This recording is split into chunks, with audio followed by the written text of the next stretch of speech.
노량진 수산시장의 겨울은 유독 바쁩니다. 그 이유는 기름이 아주 잘 흐르는 방어철이기 때문인데요. 저 역시 방어를 먹기 위해 한번 방문했는데 엄청난 인파에 놀랄 수밖에 없었습니다. 그런데 둘러보니까 회 주문부터 회를 먹는 초장집 선정 및 예약까지 처음 오시는 분들이 많아서인지 어려움을 겪는 분들도 볼 수 있었는데요. 그래서 이번 시간에는 겨울철 노량진 수산시장 이용 및 예약 팁과 노량진에서 어떤 대방어를 먹으면 좋을지 등을 정리해 보았습니다. 그럼 그 자세한 이야기는 영상을 통해 보시죠.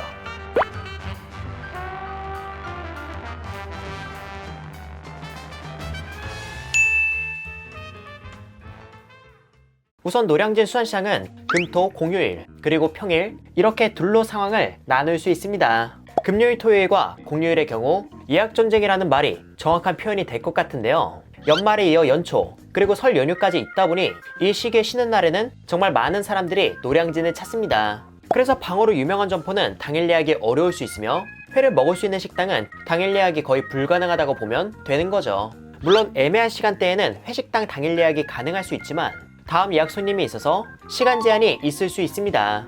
그래서 흔히 초장집이라고 불리는 회식당을 편하게 이용하려면 반드시 일주일 전, 적어도 2-3일 전에는 꼭 예약을 해야 하죠. 그리고 초장집은 수산시장 2층에만 있는 게 아닌 노량진 수산시장 외부에 전망 좋은 집이라는 곳도 있고 5층에 진주식당이라는 곳도 있기에 여러 선택지를 두고 예약하는 걸 추천드려요. 참고로 회식당을 예약할 때 하나의 꿀팁을 드리자면 룸이 있는지 확인하는 겁니다.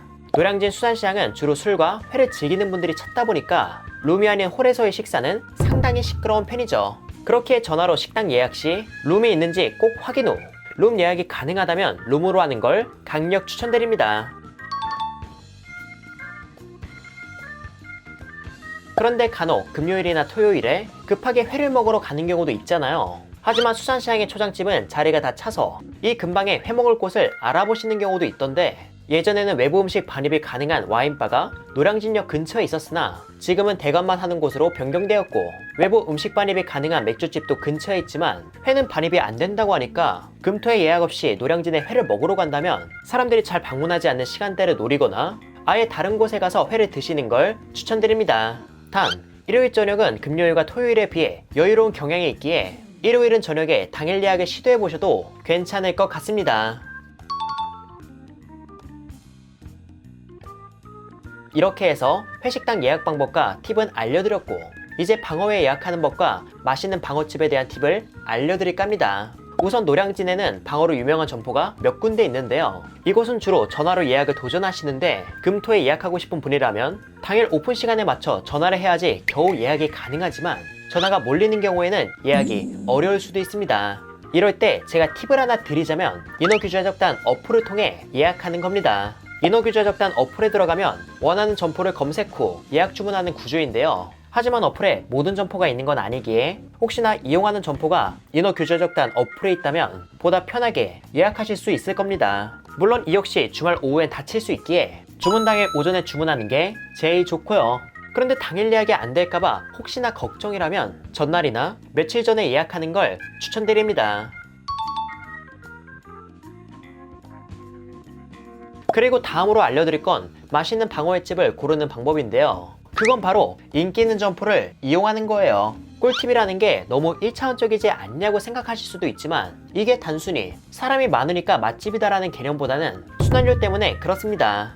회라는 음식은 선도가 정말 중요합니다. 특히 노량진의 경우 숙성보단 활어를 전문으로 하고 숙성을 일식 전문점만큼 철저하게 하는 곳이 많지 않다 보니까 신선한 활어를 사용하며 순환율이 높은 점포를 이용하는 게 맛있는 방어를 고르는 팁이 될 수 있는 거죠. 하지만 이런 순환율도 순환율이지만 큰 방어를 취급하는 곳에 가는 것도 중요합니다. 모든 물고기가 그런 건 아니지만 대방어의 경우 클수록 기름지고 맛있는데요. 그래서 우리는 대방어 맛집을 찾지만 대방어에 대한 기준이 명확하게 있지 않아 누구는 7kg 이상만 해도 대방어라고 하고 누구는 10kg 이상은 되어야 대방어다라는 등 의견이 나눠집니다. 그런데 제 생각엔 9에서 10kg 이상은 되어야 완전한 대방어고 13에서 14kg 이상은 되어야 특대방어라고 생각하기에 여러분도 이왕이면 10kg급의 대방어를 취급하는 곳에서 방어를 구매하시길 바랍니다.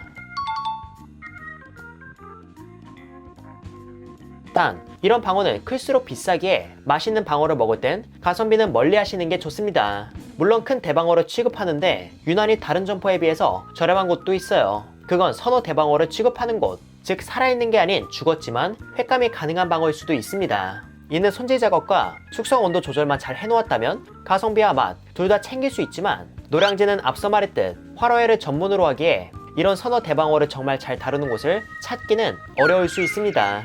그렇기에 이런 세세한 부분을 캐치하는 게 어렵고 부담스럽다면 대방어를 싸게 먹기보다는 유명한 곳에서 맛있는 대방어를 드시는 걸 추천드려요. 참고로 유명한 곳은 북 3분에 모여 있는데 저는 제 단골집인 전라상해에서 회를 포장해서 먹고는 합니다.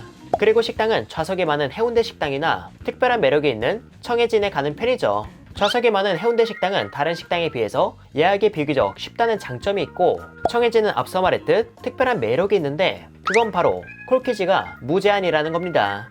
콜키지는 특정 비용을 내고 외부 주류를 가져와서 먹는 걸 말하는데요. 보통 식당에서 파는 일반 소주나 일반 맥주가 아닌 수제 맥주, 와인, 전통주 등 특별한 주류를 식당의 음식과 즐기고 싶은 분들이 이용하는 서비스죠. 저렴한 곳은 병당 10,000원 정도 하고 비싼 곳은 병당 2, 3만원, 그리고 주종에 따라 4, 5만원까지도 하는데, 청해진의 경우 인당 7,000원만 내면 병수 제한 없이 주종 상관없이 무제한으로 술을 즐길 수 있습니다. 저는 주로 수제 맥주를 여러 병 가져와서 즐겼는데 다양한 술을 회랑 즐기고 싶은 분들에게 이곳만한 곳이 또 있을까 싶어요. 하지만 이날은 술을 많이 가져오지 않아 좌석이 많은 해운대 식당으로 갔고요. 이날은 여러분께 꿀팁을 소개하는 영상인 만큼 조금은 특별하게 먹어볼까 합니다. 바로 이렇게 말이죠. 이야, 정말 아름답지 않나요? 성게의 경우 전라상해를 비롯해 회를 파는 점포에서 팔고요. 캐비어는 집으로 주문한 걸 이렇게 가져와서 먹을 수도 있어서 저는 친구들과 노량진에서 회를 먹을 때 가끔 다음과 같이 세팅해서 먹기도 합니다. 이렇게 가져온 캐비어는 회에 얹어 먹어도 좋고 초밥으로 즐겨도 좋지만, 사워도우에 플레인 요거트를 곁들이고 기름진 방어와 녹진한 성게, 그리고 감칠맛 좋은 캐비어를 얹어서 먹는 것도 훌륭하죠. 노량진 수산시장에서 철갑상어 알을 구하는 게 쉽진 않지만 혹시나 집에 모셔놓은 캐비어가 있다면 사워도우를 비롯해 플레인 요거트를 가져와서 다음과 같이 즐겨보셔도 좋을 것 같습니다.